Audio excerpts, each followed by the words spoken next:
안녕하십니까. 2022년 3월 31일 최병무의 팩트 시작하겠습니다. 오늘은 검찰 내의 흥미로운 흐름에 관해서 말씀을 드리겠습니다. 우선 권력교체기에는 늘상 있는 일이기도 하지만 지금은 이제 박범계 법무부 장관이 과거와 같은 방식, 추미애 전 법무부 장관이 했던 것과 같은 방식의 여러 가지 역주행을 하려고 하는 움직임, 이런 것과 반대로 일선지검에서는 검찰 수사나 또는 이런저런 운용을 정상화하려는 움직임도 있다. 이걸 말씀을 드리려고 합니다. 그런데 앞장서는 것이 바로 서울 동부지검과 수원지검입니다. 우선 서울 동부지검 형사 6부에서는요, 지금까지 제가 말씀을 드린 적이 있었죠. 산업부 블랙리스트와 관련해서 고발 3년여 만에 수사를 본격적으로 시작했다. 그래서 한전사나 발전사, 무역보험공사 등등 이런 데를 압수수색하면서 이른바 산업부 블랙리스트가 실제 어떻게 적용이 됐는지 하는 부분에 대한 수사, 이게 직권남용 수사입니다. 이 부분을 박차를 가하고 있죠.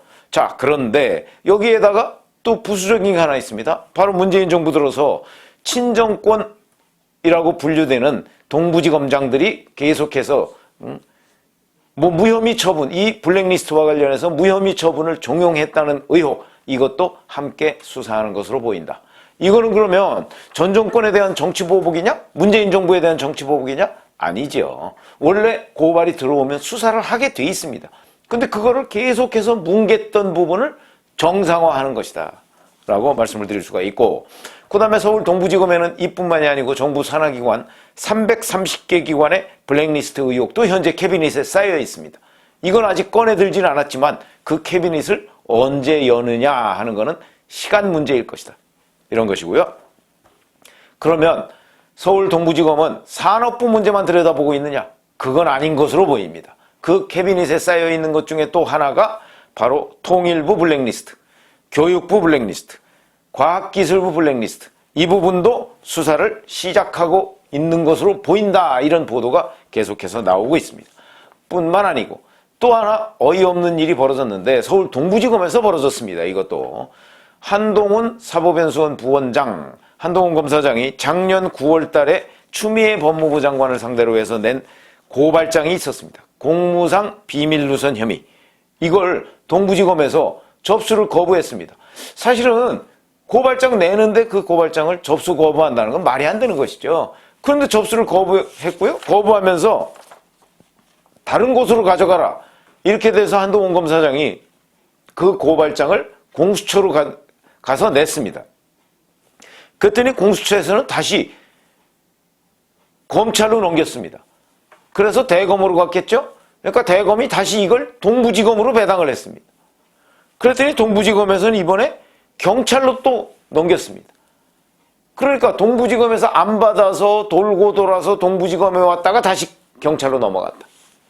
이것도 결국 이게 직무유기 아니냐, 또는 직권남용 아니냐, 이런 여러 가지의 의혹에 휩싸일 가능성이 매우 높은 사건인데, 이 또한 동부지검에서 들여다보지 않을까? 이렇게 지금 예상이 되고 있고요. 동부지검 외에 수원지검도 마찬가지입니다. 형사 6부.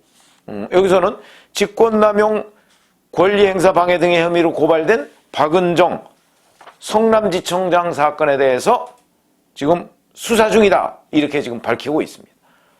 근데 이게 뭐냐면 이재명 전 성남시장이 연루된 성남FC 후원금 수수 의혹이거든요. 이거 제가 여러 번 말씀을 드렸지만 성남지청장한테 성남지청 차장검사가, 박하영 차장검사가 이거 다시 수사를 재개해야 되겠는데요 라고 보고를 하니까 박은정, 친정권 검사인 박은정 성남지청장이 이걸 뭉갰다, 이런 부분이거든요.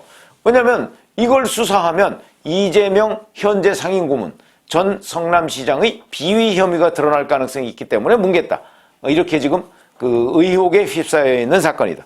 이 사건의 실체는 뭐냐면 잘 아시다시피 2015년과 2017년에 성남시청이 성남FC 축구단의 구단주입니다. 그러니까 이 구단주를 맡으면서 관내 업체, 거기에 보면 여러 가지가 있습니다. 네이버도 있고요, 분당차병원도 있고요, 그 다음에 주차장업을 하는 알파돔시티라는 데도 있고요, 현대백화점도 있고요. 이런 데에서 인원대 등의 인허가 등의 편의를 봐주고 그 업체들에서 후원금을 받은 겁니다. 이게 뭐 거의 똑 떨어지는 불법 아니냐, 이런 지적을 받고 있는 건데 무려 160억 원 정도를 받았죠. 이 사건을 현재 분당경찰서에서 무혐의 처분했는데 그걸 다시 분당경찰서가 수사하고 있습니다. 그래서 아마 수원지검 형사6부는 이 수사 결과를 봐가면서 박은정 성남지청장의 수사 무마 의혹을 조사하려는 것 아니냐, 지금 이런 보도들이 나오고 있다. 어찌됐든 간에 이 또한 그동안에 뭉갰던 수사를 정상화하려고 하는 것이다. 정권교체와 더불어서. 이게 보복이냐? 아니죠. 이것도 역시 수사의 정상화입니다. 자, 그러면 이렇게 보시면 됩니다. 자, 지금 제가 말씀드렸던 것과 마찬가지로 서울 동부지검, 그 다음에 수원지검, 그 다음에 경찰, 이런 데에서 이렇게 과거에 뭉개고 비정상적으로 그 절차를 진행해 왔던 이 수사, 이걸 정상화하려는 움직임, 이게 정권교체와 더불어서 가시화되고 있다, 이렇게 얘기를 할 수가 있고요. 물론 이 배경에 김호수 검찰총장이 있느냐, 그거는 현재 뭐 확인된 바는 없지만 어찌됐든 간에 김호수 검찰총장이 이걸 승인했기 때문 아니냐, 이렇게 우리가 추정을 해볼 수 있는 대목이다, 이런 것이고요. 여기다가 잘 아시다시피 김호수 검찰총장은 박범계 법무부 장관이 법무부 장관의 그 검찰총장에 대한 수사지휘권 폐지라는 윤석열 당선인의 공약을 반대한다, 이렇게 명확하게 밝혔음에도 불구하고 김호수 검찰총장은 동의를 밝혔습니다. 그러니까 법무부와 따로 가는 겁니다. 이렇기 때문에 김호수 검찰총장이 서울 동부지검이나 수원지검의 과거 뭉갰던 검찰 수사 사건의 정상화를 지시하고 있는 것 아니냐, 컨트롤 타워 역할을 하고 있는 것 아니냐, 이렇게 우리가 판단할 수 있는 근거가 되는 거죠. 자, 그런데 검찰총장까지도 이러고 있는데 여기에 대해서 박범계 법무부 장관과 서울중앙지검은 다른 길을 가고 있는 것으로 보인다. 우선 박범계 법무부 장관은 잘 아시다시피 수사지휘권 폐지라는 윤석열 당선인의 공약 반대 입장 분명히 했죠. 그랬다가 법무부가 인수위원회에 보고하려고 하는 그 예정된 전날 기자들을 불러서 다시 한번 그 얘기를 했습니다. 저는 그 내용보다는 그 태도의 문제 때문에 인수위원회가 법무부 보고를 연기했죠. 그리고서 이제 궁극적으로는 맨 마지막에 받기는 했는데 바로 이런 것들 때문에 인수위 보고가 늦어지는, 그러니까 박범계 법무부 장관은 여전히 윤석열 당선인 쪽과 각을 세우고 있다. 우리가 이렇게 평가를 하면 되는 거고요. 이거는 서울 동부지검이나 수원지검이 검찰 수사를 정상화하고 있는 방향하고 완전히 반대로 가고 있는 겁니다. 그것만 그런 게 아닙니다. 박범계 법무부 장관의 고등학교 후배가 서울중앙지검장을 맡고 있죠. 이정수 서울중앙지검장. 오늘 보도를 보니까 채널A 사건 담당을 형사일부에서 하고 있죠. 이 형사일부에서 한동훈 검사장에 대한 검언 유착 의혹 사건에 대해서 무혐의 처분을 합시다, 이렇게 지휘부에 또 올렸다는 거 아닙니까? 이게 이성윤 서울중앙지검장 때부터 세면 11번째입니다. 아무리 우리가 수사를 해도 한동훈 검사장 연루 의혹은 찾을 수가 없습니다. 그러니까 무혐의 처분합시다, 11번째 올렸는데 아직도 이정수 서울중앙지검장도 이 부분에 대한 답을 주지 않고 있다.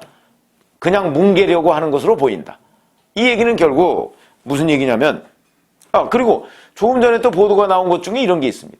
박범계 법무부 장관은 이 사건과 관련해서 한동훈 검사장을 무혐의 처분을 하려고 하는 움직임과 관련해서 검찰총장에 대해서 수사지휘권 발동을 하려고 한다. 무슨 얘기냐? 한동훈 무혐의 처분하지 마라. 이걸 종합적으로 본다면 결국은 검찰 내의 다른 곳의 움직임과는 완전히 반대로 박범계 법무부 장관과 박범계 법무부 장관의 고등학교 후배가 지휘하고 있는 서울중앙지검만 지금 문재인 정부에 대한 마지막 충성을 다하고 있다, 이렇게 보시면 되겠습니다. 이게 대단히 흥미로운 대목이죠. 그러니까 지금 검찰은 박범계와 박범계 고등학교 후배 이쪽의 검찰이 있고, 그 다음에 문재인 정부가 짓눌렀던 수사 사건, 이런 것들을 정상화하려고 하고 실제 정상화하고 있는, 그게 김호수 검찰총장도 포함된 것으로 보이는 이 두 개의 움직임이 병존하고 있다, 이런 것이죠. 그런데 윤석열 당선인 부인 김건희 씨의 도이치모터스 주가 조작 의혹도 작년 12월 달에 이미 무혐의 처분 결론을 내놓고 그 발표만 못하고 있다나. 근데 이것도 또 결국은 서울중앙지검 일입니다. 그러다 보니까 중앙지검에 박범계 법무부 장관 고등학교 후배가 이것도 맡고 있는 것 아니냐. 그래서 대선 후에 무혐의 결과를 발표하자, 이렇게 된 거라고 하거든요, 언론 보도에 따르면. 그런데 대선 지금 끝난 지 20일이 넘었습니다. 그럼에도 서울중앙지검 김건희 씨에 대한 주가 조작 의혹을 무혐의 처분하는 발표, 이걸 지금 이정수 중앙지검장이 못하게 하고 있는 것 아니냐, 이런 추정이 가능하다. 그래서 지금 검찰은 완전히 반쪽이 나 있다, 이런 흥미로운 대목에 대해서 제가 지금 말씀을 드리는 것이고요. 그래서 박범계 법무부 장관과 서울중앙지검은 검찰 내 다른 것과 다른 지검들과 비교하면 섬처럼 지금 고립되어 있는 상황이 아니냐, 전 이렇게 봅니다. 문재인 대통령 임기 오늘까지 딱 따지면 40일 남았습니다. 자, 40일 후에 이제 법무부 장관도 바뀔 것이고요. 퇴임하겠죠? 그 다음에 새로운 법무부 장관이 이제 청문회를 통해서 들어오면 검찰 인사를 할 텐데 서울중앙지검장 뭐 당연히 바뀌겠죠.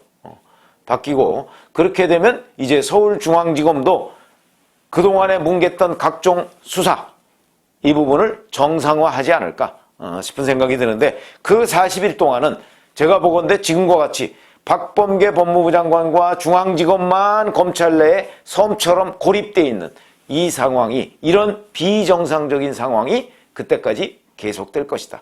이 얼마나 코미디 같은 일이냐, 이런 현상, 흐름, 이걸 제가 말씀을 드렸습니다. 앞으로 검찰의 일은 아마 이렇게 이 두 부류를 분리해서 봐야 이해가 쉽지 않을까, 그렇게 해서 제가 설명을 드렸습니다. 고맙습니다.